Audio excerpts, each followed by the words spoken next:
हैरानी होती है जानकर कि वेद के अर्थ का जो मिसप्रिंट हुआ है कि वेद का अर्थ ज्ञान है,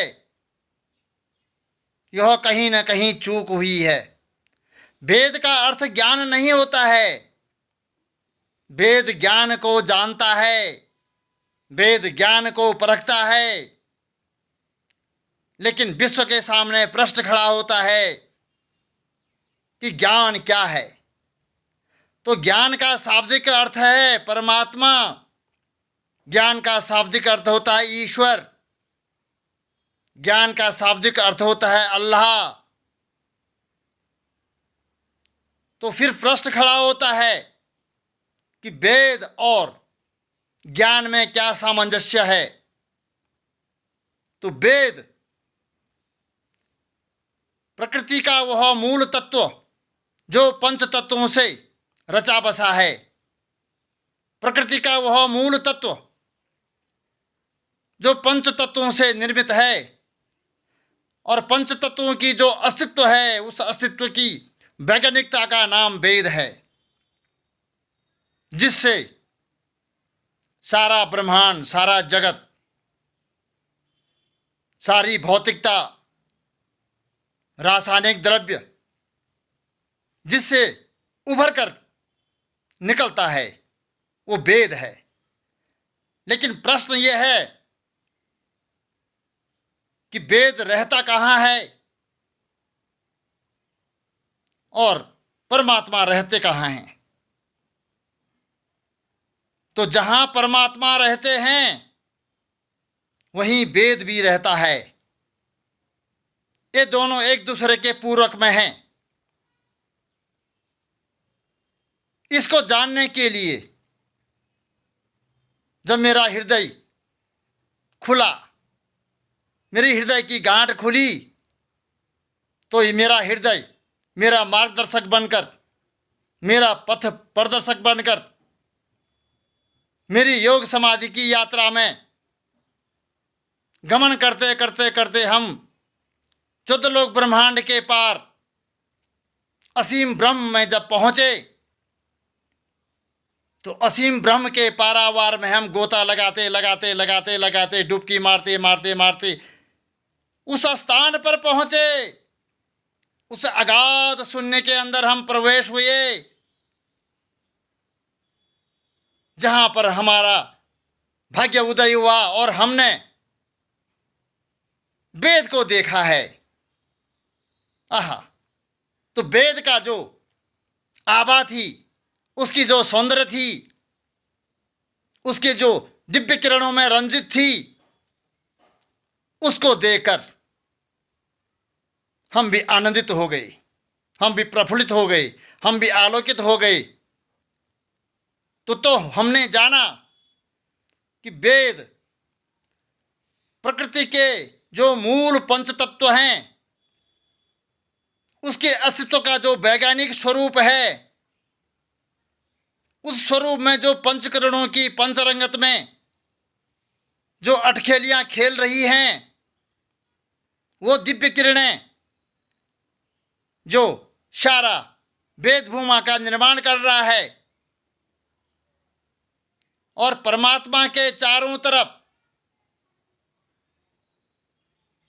जो अटखेलियां खेल रही है, रासलीला रच रही है, उन किरणों की तमाम आभा को देखकर हम प्रफुल्लित हुए, और उसका नाम वेद है, ये हमने जाना है। और यही वेद की जो आभा है, उस आभा को लेकर जगत का कृष्ण भी अतीत में पैदा हुआ था। कृष्ण के शरीर का जो रंग रूप है वह नीला और काला श्वेत सामरी टाइप का जो दिव्य शरीर उनका आभा मंडल में प्रकट हो रहा था, उनकी जो आभा शरीर की लीला चमत्कृत थी, वो दिव्य शरीर वेद का ही रूपांतरण है। वेद का रूपांतरण लेकर ही कृष्ण पैदा हुए थे। लेकिन दुर्भाग्य रहा कि जगत कृष्ण के शरीर को न पहचान पाए, जो वेद का प्रतिरूपण था। तो वेद का स्वरूप ही कृष्ण का शरीर के अकॉर्डिंग है। इसका और जीता जाता उदाहरण आपके सामने और पेश करता हूं। जैसे महाकाली का शरीर भी है, भगवान शंकर का शरीर है, राम का शरीर है। इस प्रकार के शरीर जगत में जब अवतरित होते गए तो वह वेद का ही प्राकाट्य है, वेद का स्वरूप ही लेकर के ही वो धरा पे जन्मे थे।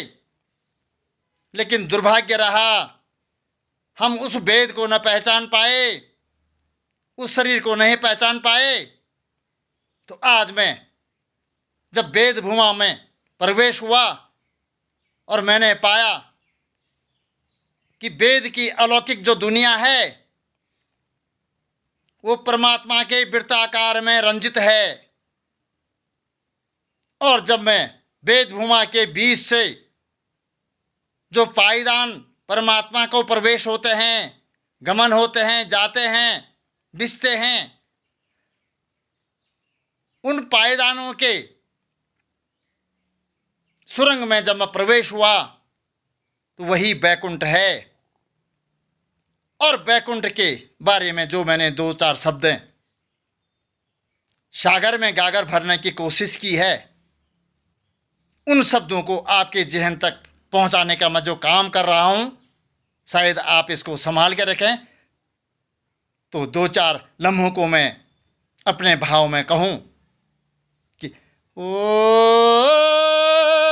वेद भूमा के उच्च धुरा से अंतरपुर को जाने वाली, ओ वेद भूमा के उच्च धुरा से अंतरपुर को जाने वाली, इतनी लंबी नील जीवरता बैकुंठ नगरी दिखने वाली, इतनी लंबी नील जीवरता बैकुंठ नगरी दिखने वाली, इतनी लंबी नील जीवरता बैकुंठ नगरी दिखने वाली। ओ चकमक जगमग सारी दुनिया, ओ चकमक जगमग सारी दुनिया बैकुंठ नगरी दिखने लगी, ओ चकमक जगमग सारी दुनिया बैकुंठ नगरी दिखने लगी, रुमजुग संध्या चांद उदय सी ऐसी मुलक से दिखने लगी, रुमजुग संध्या चांद उदय सी ऐसी मुलक से दिखने लगी, रुमजुग संध्या चांद उदय सी ऐसी मुलक से दिखने लगी। वाह! पंचतीर्थ की चंचल सुंदरी तिलिस्म रंगों में रंगने लगी, पंचतीर्थ की चंचल सुंदरी तिलिस्म रंगों में रंगने लगी, धानी पीत हर लाल गुलाबी बैकुंठ जगती दिखने लगी, धानी पीत हर लाल गुलाबी बैकुंठ जगती दिखने लगी, धानी पीत हर लाल गुलाबी बैकुंठ जगती दिखने लगी। ओ मैं खुद को धन्यवाद समझता मेरी जिज्ञासा मरने लगी, ओ मैं खुद को धन्यवाद समझता मेरी जिज्ञासा मरने लगी, कुंठा रहित बैकुंठ मिलता महत्व की धारा बहने लगी, कुंठा रहित बैकुंठ मिलता महत्व की धारा बहने लगी, कुंठा रहित बैकुंठ मिलता महत्व की धारा बहने लगी।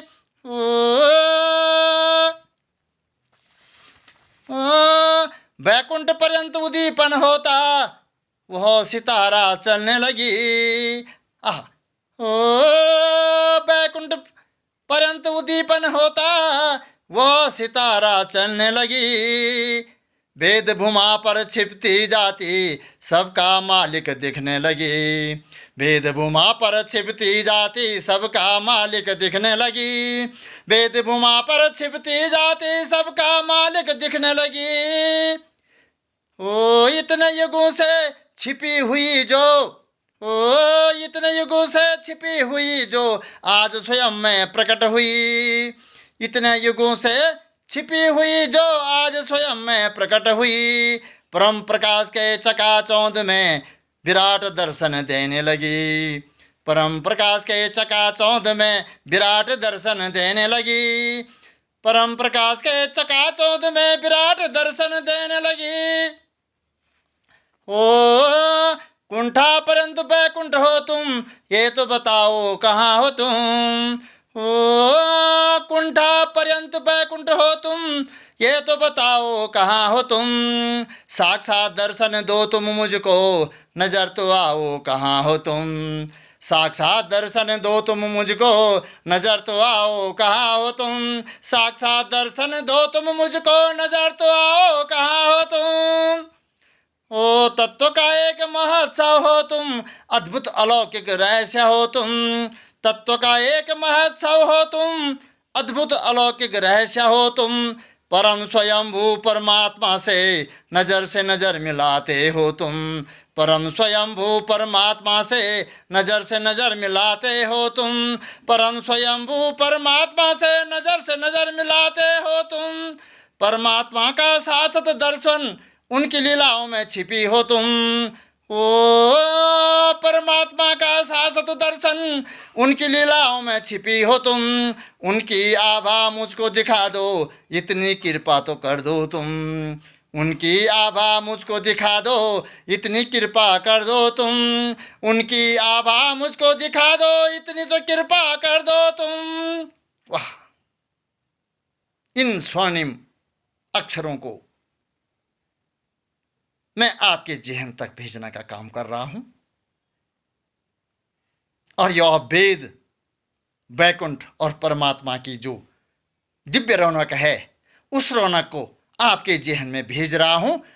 आप इसको अंकुरित करें, और अंकुरित करने के बाद कमेंट आप जरूर दें कि आपको कैसा लगा, कैसा लगना चाहिए था। अगर प्रत्युत्तर देना हो तो कमेंट जरूर दीजिएगा।